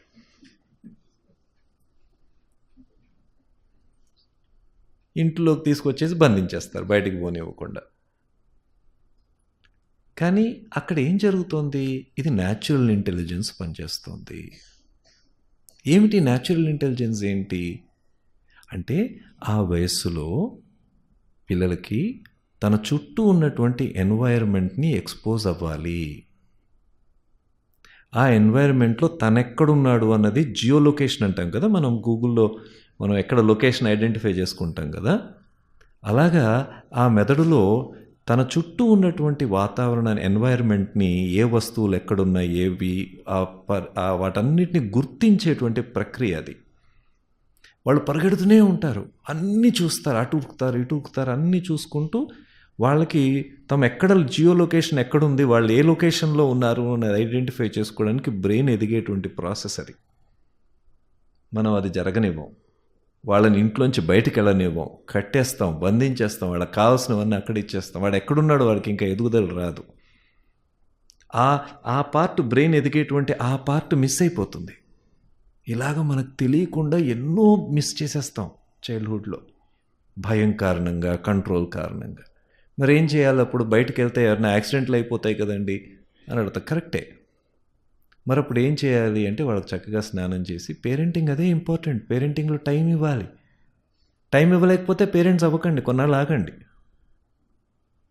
పేరెంట్స్ అయిపోయారంటే ముందు అది చేయాలి. అప్పుడేంటి, వాళ్ళకి రెడీ చేసిన తర్వాత వాళ్ళని వదిలేయాలి. వాడు అటు ఇటు పరిగెడుతుంటే వాడి వెనకాల మనం పరిగెత్తాలి. ఎక్కడికి పరిగెత్తాలి? సేఫ్గా ఉంచడానికి పరిగెత్తాలి మనం. కానీ వాళ్ళ ఫ్రీడమ్ వదిలేయకూడదు. వాళ్ళకి కావాల్సిన ఫ్రీడమ్ ఇవ్వాలి. ఇచ్చి మనం వాళ్ళతో పాటు పరిగెడుతూ వెళ్ళామనుకోండి, వాళ్ళని సేఫ్గా ఉంచుతాం. ఓకే, అశుద్ధం ఏంటో కూడా వాళ్ళు తెలుసుకుంటారు. ఏది తినొచ్చు, ఏది తినకూడదు, ముందు తినేస్తారు కూడా, తర్వాత ఇది అశుద్ధము అని తెలుసుకుంటారు. అలాగా వాళ్ళు ఎక్స్పోజ్ అవుతారు ఎన్వైర్న్మెంట్కి. మనం వాళ్ళతో పాటు ఉంటే, వాళ్ళన్నిటినీ చూసుకుంటూ పరిగెడుతుంటే వాళ్ళతో పాటు వెళ్తాం కదా, అప్పుడు వాళ్ళ ఆ మెదడులో ఆ పాయింట్ ఎదుగుదల వస్తుంది. అందుకనే గ్రామాల్లో చిన్న చిన్న పిల్లలు ఉంటారు, తల్లిదండ్రులు కూలి పనులు చేసుకుంటూ ఉంటారు, పిల్లల్నేమో అక్కడ చెట్టుకి ఒక చీర కట్టేసి వదిలేస్తారు. ఈ పిల్లలు వాళ్ళ ఎన్వైర్న్మెంట్ అంతా ఓపెన్గా ఎక్స్పోజ్ అవుతారు. వాళ్ళ మెంటల్ గ్రోత్ చాలా ఫాస్ట్గా ఉంటుంది. వాళ్ళు ఎక్కడ వదిలేసినా మళ్ళీ ఇంటికి రాగలుగుతారు. వాళ్ళకి ఒక ఫ్రీడమ్ దొరుకుతుంది ఎన్వైర్న్మెంటల్ ఎక్స్పోజర్. మనం ఓవర్ ప్రొటెక్టివ్గా అయ్యి అది మిస్ చేస్తాం. అలా పేరెంటింగ్లో చాలా చాలా విషయాలు ఇలా ఒక్కొక్కటి ఉంటాయి. ఇప్పుడు ఉదాహరణకి ఒక చిన్న ఎగ్జాంపుల్ తీసుకుందాం. ఇప్పుడు చిన్నపిల్లలు కొత్తగా స్కూల్లో జాయిన్ చేస్తారు పిల్లలు. ఈ స్కూల్లో జాయిన్ అయిన తర్వాత ఈ పిల్లలు స్కూల్లో జరిగేటువంటి ప్రతి విషయాన్ని వచ్చి పేరెంట్స్కి చెప్తారు కదా. ఓకే, బస్సు ఎక్కినప్పటి నుంచి మొదలుకొని మొత్తం అన్నీ చూసి చివరికి వచ్చేంత వరకు జరిగినటువంటి అన్ని విషయాలని అమ్మకి చెప్తూ ఉంటారు, వదలరు. అమ్మకి విసుగొచ్చేస్తుంది, చాలా ఆపరా అంటే ఆపరా, చాలమ్మ అంటే విందు, ఇంకా అన్నీ చెప్పేస్తూనే ఉంటుంది. అమ్మది అయిపోయింది, నాన్న వస్తారు, నాన్నకు మొదలు పెడతారు మళ్ళీ. అంతా చెప్తూనే ఉంటారు. ఇదే పిల్లలు మెల్లగా ఎదిగిన తర్వాత 9th క్లాస్కి 10th క్లాస్కి వస్తారు. ఈ 9th క్లాస్కి 10th క్లాస్కి వచ్చిన తర్వాత ఏమవుతుంది?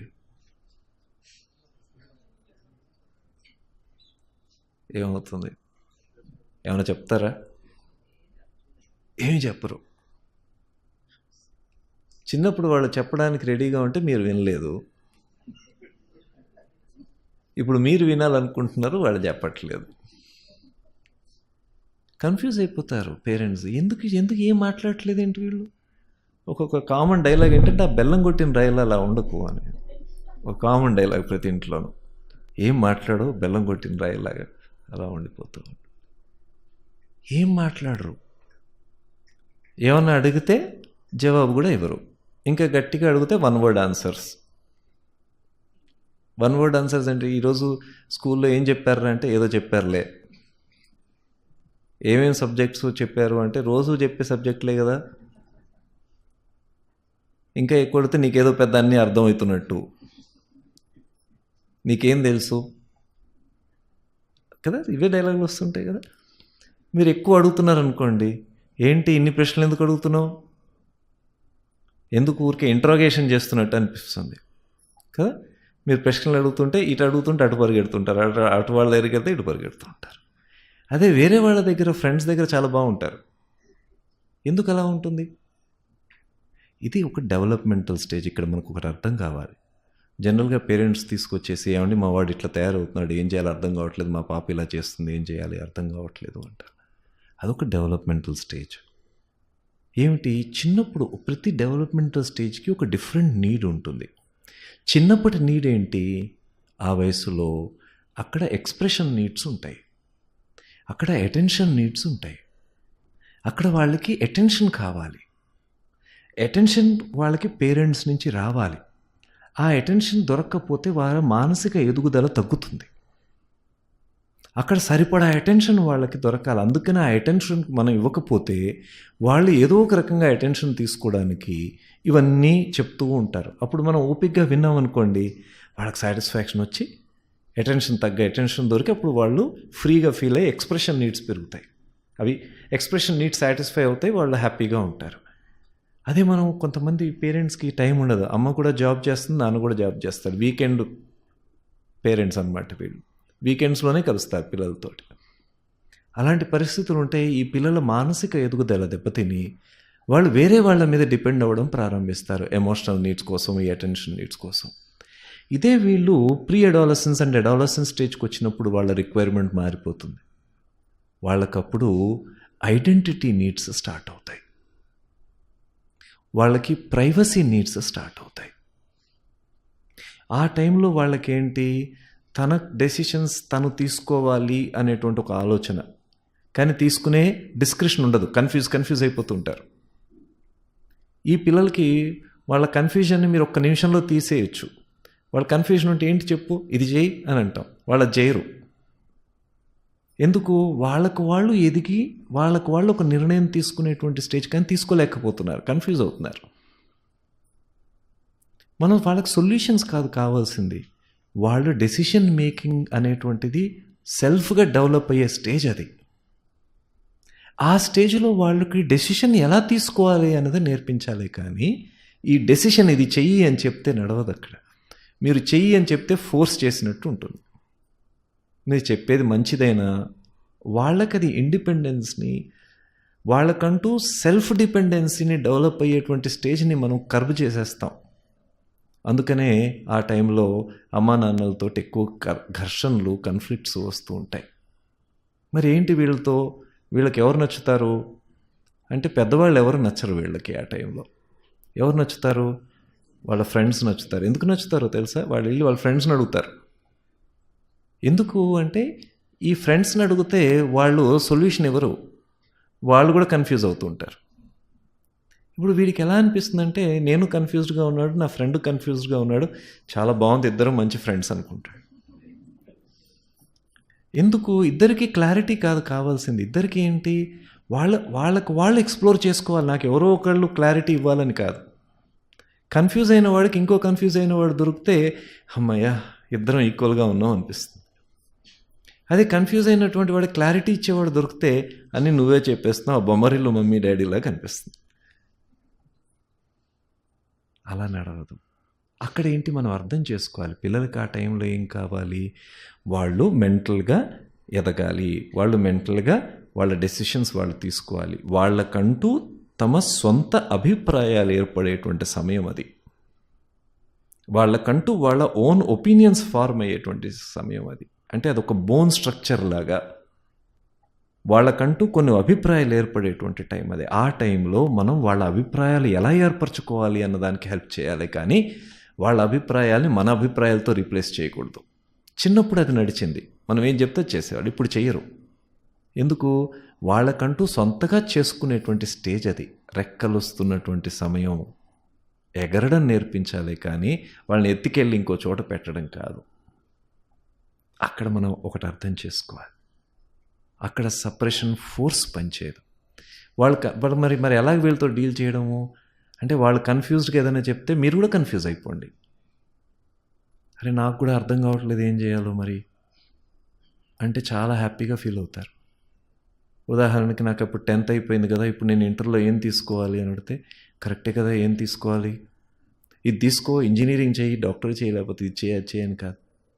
ఏమేమి ఉన్నాయి మనకు అసలు, నాకు కూడా అర్థం కావట్లేదు ఏం తీసుకోవాలో అంటే అప్పుడు మాట్లాడడానికి రెడీ అవుతాడు. అసలు నీకేం ఆప్షన్స్ ఉన్నాయమ్మా అని అడిగితే అమ్మ ఇవేవో 5-6 ఉన్నాయి అని చెప్తుంది. అలా కాకుండా నీ ఈ ఆప్షన్ తీసుకో అన్నారనుకోండి, అది డిస్టర్బ్ చేస్తుంది. తాము సొంతంగా చేస్తున్నట్టు ఉండదు, ఎవరో చెప్పి ఫోర్స్ చేస్తే వెళ్తున్నట్టు ఉంటుంది. అలా కాకుండా అసలు నీకు ఆప్షన్స్ ఏమున్నాయి, ఈ ఆప్షన్స్లో నీకు ఏది నచ్చుతోంది, నువ్వు దేంతో కనెక్ట్ అవుతున్నావు, ఒకసారి పద ఈ వీళ్ళందరినీ కలుద్దాం, అసలు ఏముంటుంది లైఫ్ ఎలా ఉంటుంది దాని తర్వాత అంటూ ఒక ఆర్టిస్ట్ని, ఒక డాక్టర్ని, ఒక ఇంజనీర్ని, ఒక టీచర్ని, ఒక సోషల్ వర్కర్ని, ఒక అగ్రికల్చరిస్ట్ని, ఒక ఫార్మసిస్ట్ని, వీళ్ళందరినీ మనం కనెక్ట్ చేస్తున్నాం అనుకోండి, వాళ్ళ మెంటల్ గ్రోత్ అనేది గ్రో అవుతూ ఉంటుంది, వాళ్ళు ఎక్స్పాండ్ అవుతూ ఉంటారు. వాళ్ళ డెసిషన్స్ వాళ్ళు తీసుకోవడానికి మనం హెల్ప్ చేయాలి. అలాగే మానసికంగా అభివృద్ధి చెందడం, ఇంకోటి వాళ్ళకంటూ వాళ్ళ మోరల్స్ ఏర్పడుతూ ఉంటాయి. వాళ్ళలో కన్ఫ్లిక్ట్స్, ఇప్పుడు చూడండి పిల్లలు దొంగతనం చేస్తూ ఉంటారు, అది దాన్ని దొంగతనం చేస్తున్నారు అనేటువంటి తీవ్రంగా తీసుకుంటాం మనం. కానీ కారణం ఏంటో తెలుసా వాళ్ళు దొంగతనం చేయడానికి? ఆ ఏజ్లో వాళ్ళకి నాది పరాయిది అనేటువంటి డిస్క్రిప్షన్ ఇంకా ప్రాపర్గా అండర్స్టాండింగ్ రాలేదు. అక్కడ వాళ్ళకి ఆ డిస్క్రిప్షన్ అర్థమవుతే మనదంటూ వేరేది ఉంటుంది, వేరే వాళ్ళది వేరేది, వేరే వాళ్ళది మనం సొంతం చేసుకోవడానికి లేదు అనేటువంటి డిస్క్రిప్షన్ వాళ్ళకి ఆ డిస్క్రిప్షన్ వచ్చిందంటే మళ్ళీ దొంగతనం చేయరు. వాళ్ళకంటూ ఒక మోరల్ ఫ్యాబ్రిక్ ఏర్పడాలి, మోరల్ స్ట్రెంగ్త్ ఏర్పడాలి. వాళ్ళ మోరల్స్ని, వాళ్ళ వాల్యూస్ని వాళ్ళు సెలెక్ట్ చేసుకోవడానికి మనం హెల్ప్ చేయాలి. అంతేకాని వాళ్ళకి మోరల్ టీచర్గా అవ్వకూడదు. ఇలాగా వాళ్ళు డెవలప్ అవుతూ ఉంటారు. అదేవిధంగా వాళ్ళని స్పిరిచువల్గా కనెక్ట్ చేయవలసినటువంటి రెస్పాన్సిబిలిటీ కూడా మనకు ఉంది. వాళ్ళకి ఎవరైనా చనిపోతే వాళ్ళు అడుగుతారు, ఏంటి ఎవరు చచ్చిపోయారు, ఏంటి చదవడం అంటే ఏంటి అని అడుగుతారు. ఏమైపోయారు తాతగారు, ఏమైపోయారు అని అడుగుతారు. తాతగారు ఏమైపోయారంటే అక్కడ స్టార్స్ ఉన్నాయి కదా, ఆ స్టార్స్ దగ్గరికి వెళ్ళిపోయారు అని చెప్తాం. ఒక వయసు వరకు అది సరిపోతుంది. ఇంకా ఎదిగిన తర్వాత స్టార్స్ అంటే అది అర్థం కాదు వాళ్ళకి, నమ్మబుద్ధి కాదు వాళ్ళకి. అప్పుడు ఏం చెప్పాలి? వాళ్ళకి ఆత్మజ్ఞానాన్ని చెప్పాలి. ఇంపర్మనెన్సీ ఆఫ్ ఎగ్జిస్టెన్స్ ఈజ్ ట్రూత్ అనేది అర్థం కావాలి. ఆధ్యాత్మికంగా మనందరికీ ఒక యాత్ర ఉంటుంది. ఆత్మ అంటే ఏంటి, దేహం అంటే ఏంటి, ఈ దేహంలోకి ప్రాణం ఎలా వస్తుంది, ఈ ప్రాణం ఉన్నంత వరకు చైతన్యం ఉంటుంది, ఈ చైతన్యం ఎలా పోతుంది, ఈ చైతన్యం వెళ్ళిపోయిన తర్వాత ప్రాణం ఎలా పోతుంది, మృత కళేబరంగా ఎలా మారిపోతుంది, ఈ సైకిల్ ఏమిటి, మళ్ళీ పునర్జన్మలు అంటే ఏమిటి, ఈ న్యాచురల్ విషయం ఎలా ఉంటుంది ప్రకృతిలో, ఇది సహజము, దీన్ని చూసి ఆందోళన చెందొద్దు, జీవితం ఇది యథార్థమైంది, ఆత్మ శాశ్వతమైనటువంటిది అన్న జ్ఞానాన్ని మనం ఇవ్వగలుగుతాం అనుకోండి. అప్పుడు ఈ జ్ఞానం ఎక్కడ దొరుకుతుంది అని అడుగుతాడు. ఎలాగే ఇవి క్లారిటీ, ఇంకా ప్రశ్నలు అడుగుతాడు, ఒక 100 ప్రశ్నలు అడుగుతాడు. ఆ ఒక్కొక్క ప్రశ్నకి మనం తెలుసుకొని వాళ్ళకి నేర్పుతూ ఎవరైనా చెప్పగలిగిన వాళ్ళ దగ్గరికి తీసుకెళ్తుంటే ఆధ్యాత్మికంగా కూడా వాళ్ళు అభివృద్ధి చెందుతారు. చాలా చిన్న వయస్సులోనే ఒక మంచి పరిణితితో వాళ్ళ జీవితాన్ని చూడాలి, లైఫ్లో ఫెయిల్యూర్ని కూడా ఈజీగా తీసుకోగలిగే స్టేజ్ వాళ్ళకి ఆధ్యాత్మిక ఎదుగుదల వల్ల కలుగుతుంది. అసలు భగవంతుడి పాత్ర ఏంటి? నువ్వు ఎగ్జామ్స్ నువ్వు దండం పెట్టుకొని వెళ్ళి ఎగ్జామ్స్కి అని చెప్పేస్తాం, బొట్టు పెట్టుకొని వెళ్ళు, నమస్కారం చేసి వినాయకుడికి, సరస్వతికి అని. అంటే ఎగ్జామ్స్ బాగా వస్తాయి, మార్కులు అంటే బాగా రావాలి అంటే ఇక్కడ ఇది చేయాలి అన్నది అర్థమైందే, కానీ వాళ్ళు ఎలా ఉపయోగపడతారు మనకి అన్నది ఇంకా అర్థం కాలేదు. ఎలాగా సరెండర్ అవ్వడం వల్ల మనసు నిశ్చింత అవుతుంది, మనస్సు నిశ్చింత అయిన తర్వాత యాంగ్జైటీ తగ్గిన తర్వాత న్యూరాన్ కనెక్టివిటీ బాగా జరుగుతుంది, మనం చదివింది మనకు గుర్తొస్తుంది. ఆ ఎసెన్స్ అర్థం కావాలి. బొట్టెందుకు పెట్టుకుంటున్నాము అంటే ఒక రిచువల్గా పెట్టుకుంటున్నా కాదు, ఇక్కడ ఆత్మ ఉంటుంది, ఆజ్ఞాచక్రంలో మన వేలుతో పెట్టుకున్నప్పుడు ఇక్కడ ఎనర్జైజ్ అవుతుంది అనేది తెలియాలి. ఇలా మన రిచువల్స్లో ఉన్నటువంటిది, మన సాంప్రదాయంలో ఉన్నటువంటి విషయాలు, జ్ఞానానికి సంబంధించినటువంటి విషయాలు వాళ్ళకి చిన్న వయసులోనే బోధిస్తే భగవద్గీతను కూడా చాలా ఆసక్తిగా చదవగలుగుతారు. ఆధ్యాత్మికమైనటువంటి సాధన, మెడిటేషన్ అవ్వచ్చు, రాజయోగం అవ్వచ్చు, చిన్న వయస్సులోనే చాలా చక్కటి పరిణితితో ముందుకు వెళ్తారు. ఇలాగా పేరెంటింగ్లో మనం ఈ 4 అంశాల్లోనూ పిల్లల ఎదుగుదలకు కృషి చేయాలి. ఈ 4 అంశాల్లో ప్రధానమైనటువంటిది ఆధ్యాత్మికత వస్తే ఒక సెల్ఫ్ డిపెండెన్సీ వస్తుంది, ఒక పవర్ఫుల్గా పిల్లలు తయారవుతారు. ఇలాగా మనం పేరెంటింగ్లో కొన్ని మెలకువలతోటి వాళ్ళలో మీడియా ఎక్స్పోజర్ని నెగిటివ్గా కాకుండా పాజిటివ్ డైమెన్షన్లో మీడియా ఎక్స్పోజర్ మనం ఇస్తూ ఉంటే ఎన్రిచ్ చేయగలిగినటువంటి వాళ్ళం అవుతాం. మెడిటేషన్ అనేటువంటిది వాళ్ళని ఎంపవర్ చేస్తుంది. చిన్న వయసు నుంచి వాళ్ళు మెడిటేషన్ నేర్పించగలిగితే మనం చేస్తూ ఉంటే వాళ్ళు కూడా చేయడం మొదలు పెడతారు. ఈ విధంగా వాళ్ళ ఎదుగుదలకి మనందరం కృషి చేద్దాం. ఓం శాంతి.